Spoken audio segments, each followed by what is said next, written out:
Welcome to MiConvert. In this tutorial, I will show you how to convert MAX files to USDZ format, completely free and online. Open your browser and search for MAX to USDZ.MiConvert.com. Click on the first result to go straight to the converter. You are now on the MAX to USDZ converter page. The interface is clean and easy to use. Let's upload a file.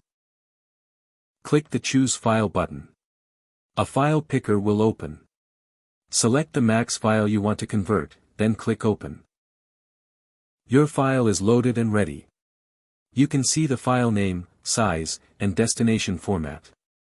Click Convert now to start the conversion. The conversion is in progress.